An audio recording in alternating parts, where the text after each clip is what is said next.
नमस्कार, मैं संजय उप्रेती, उत्तराखंड, चंपावत जिला, ग्राम बांकू, हाल निवास ग्रेटर नोएडा। सभी उत्तराखंड के लोगों को मैं नमस्कार करता हूँ, सभी मित्रों को मैं नमस्कार करता हूँ, सभी भारतवासियों को मैं प्रणाम करता हूँ और नमन करता हूँ। भगवान सबको सुखी रखे और सबके कार्य सिद्ध हों और उनको अच्छे रोजगार की प्राप्ति हो, मैं यही दुआ करूंगा। आज मैं हमारे यहाँ उत्तराखंड में सातों आठों पर्व जो धूमधाम से मनाया जाता है उसके बारे में मैं बता रहा हूँ और उसी के बारे में मैं एक संदेश दे रहा हूँ जो नई जनरेशन है उनके लिए। सातों आठों पर्व क्यों मनाया जाता है, क्या है यह, क्यों है और क्यों बनाया जाता है। भगवान और प्रकृति से इंसान का नाता उतना ही पुराना होता है जितना इंसान का इंसान से होता है। पूरी दुनिया में भगवान और प्रकृति को विभिन्न रूपों में पूजा जाता है। समय समय पर उनसे संबंधित अनेक पर्व और त्यौहार मनाए जाते हैं, लेकिन उत्तराखंड की देवभूमि में एक ऐसा अनोखा पर्व है जिसे सातों व आठों का पर्व भी कहते हैं और मनाया जाता है। इसमें इंसान भगवान को भी एक मानवीय रिश्ते, बड़ी दीदी और जीजाजी के रूप में बड़ी आस्था और विश्वास के साथ बांध देता है। यह पर्व लगभग पूरे उत्तराखंड में कई जगहों पर मनाया जाता है, लेकिन सीमावर्ती इलाकों में खासकर पिथौरागढ़ जनपद में बहुत ही धूमधाम के साथ और हर्षोल्लास के साथ मनाया जाता है।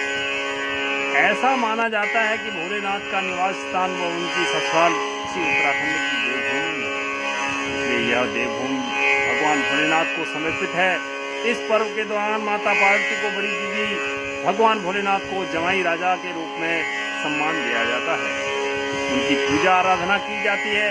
जैसे किसी परिवार की बेटी शादी के बाद अपने पति के साथ में पहली बार मायके आती है तो उस वक्त परिवार के लोगों में मन में जो उत्साह और जो उमंग रहता है और जमाई राजा को जो स्नेह और सम्मान दिया जाता है, उसी प्रकार का आदर सम्मान स्नेह भोलेनाथ को भी दिया जाता है और उनके अपने परिवार का एक सदस्य ही अपने माना जाता है। और यह पर्व जो है, यह लोक पर्व प्रतिवर्ष मनाया जाने वाला इस त्यौहार की शुरुआत भाद्रपद मास की पंचमी से होती है। इसे विरुड़ पंचमी भी कहते हैं। इस दिन हर घर में तांबे के एक बर्तन में 5 अनाजों मक्का, गेहूँ, घत, ब्रूच व कलू को भिगोकर मंदिर के समीप रखा जाता है। इन अनाजों को सम्मान अपने हम जो सामान्य भाषा में जो बोलते हैं विरुड़ बोल लो, विरुड़ महाराज ध्यान रखा। और क्योंकि ये अनाज औषधीय गुणों से भी भरपूर होते हैं, स्वास्थ्य के लिए भी अति लाभप्रद होते हैं। इस मौसम में इन अनाजों को खाना अति उत्तम माना जाता है, इसलिए इस मौके पर इन्हीं अनाजों को प्रसाद के रूप में बांटा एवं खाया जाता है। 2 दिन के बाद सप्तमी के दिन शादीशुदा महिलाएं पूरे दिन व्रत रखती हैं। दोपहर बाद अपना पूरा 16 श्रृंगार कर धान के हरे भरे खेतों में निकल पड़ती हैं। धान के खेतों में एक विशेष प्रकार का पौधा जिसे सौ का पौधा भी बोलते हैं उगता है। उस पौधे को महिलाएं उखाड़ लेती हैं और साथ में कुछ धान के पौधे भी, इन्हीं पौधों में माता पार्वती की एक आकृति बनाई जाती है। फिर उस आकृति को एक टलिया में थोड़ी सी मिट्टी के बीच में स्थापित कर दिया जाता है। उसके बाद उनको नए वस्त्र आभूषण पहनाए जाते हैं। पौधों से बनी इस आकृति को गमरा माता भी कहते हैं। गौरी माता का नाम भी दिया जाता है। फिर माता को गौरी का 16 श्रृंगार किया जाता है। उसके बाद महिलाएं गमरा सहित डलिया को सिर पर रखकर लोकगीत गाते हुए गांव में वापस आती हैं और माता गौरी को गांव के ही लोग किसी व्यक्ति के घर पर पंडित जी द्वारा स्थापित कर पूजा अर्चना की जाती है। इसके बाद पूजा अर्चना करने के बाद फिर पंचमी के दिन भिगोए हुए 5 अनाजों के बर्तन को नौले में, गांव में पानी भरने की जो एक सामूहिक जगह होती है, नौला बोलते हैं उसको, में ले जाकर उन अनाजों को पानी से धोया जाता है। फिर इन्हीं विरुड़ से माता गौरी की पूजा अर्चना की जाती है। इस अवसर पर शादीशुदा सुहागिन महिलाएं गले व हाथ में पीला धागा जिसे स्थानीय भाषा में मंडोर कहते हैं, बांधती हैं। यह अखंड सुख, सौभाग्य व संतान की लंबी आयु की मंगल कामना के लिए माना जाता है। ऐसा माना जाता है भगवान भोलेनाथ से रूठ करके अपने मायके चली जाती हैं, इसलिए अगले दिन अष्टमी को भगवान भोलेनाथ माता पार्वती को मनाने उनके मायके चले जाते हैं। इसलिए अगले दिन महिलाएं फिर से सज धज कर धान के हरे भरे खेतों में पहुंचती हैं और उन 100 और धान के कुछ पौधे उखाड़कर उनको एक पुरुष की आकृति में ढाल दिया जाता है। उन्हें महेश्वर बोला जाता है। महेश्वर को भी एक डलिया में रखकर उनको भी नए वस्त्र आभूषण पहनाए जाते हैं और उस डलिया को भी सिर पर रखकर नाचते हुए गाते हुए गांव की तरफ लाते हैं और फिर उनको माता पार्वती के समीप की पंडित जी के मंत्रोच्चार से स्थापित कर दिया जाता है। माता पार्वती व भगवान भोलेनाथ को गमरा दीदी व महेश्वर भीना के रूप में पूजा जाता है।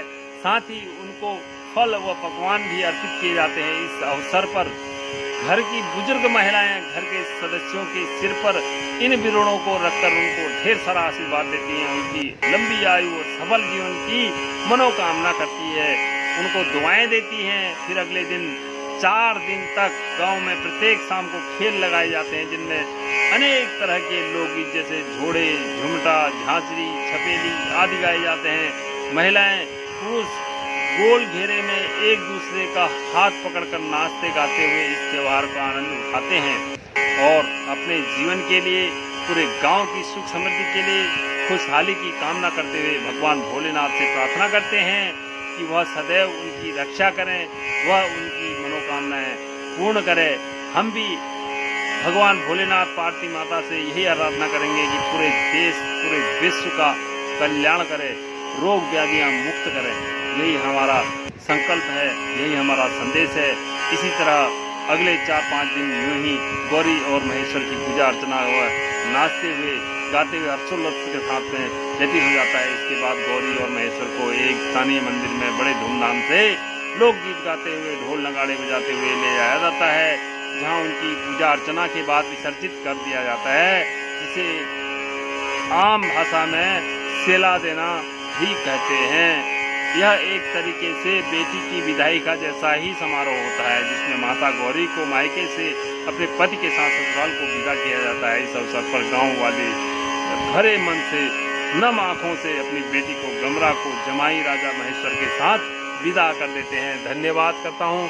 संजय उप्रेती चैनल सब्सक्राइब करें, लाइक करें अधिक से अधिक, और मेरा यूट्यूब चैनल है संजय उप्रेती, उसको अधिक से अधिक लाइक करें, शेयर करें।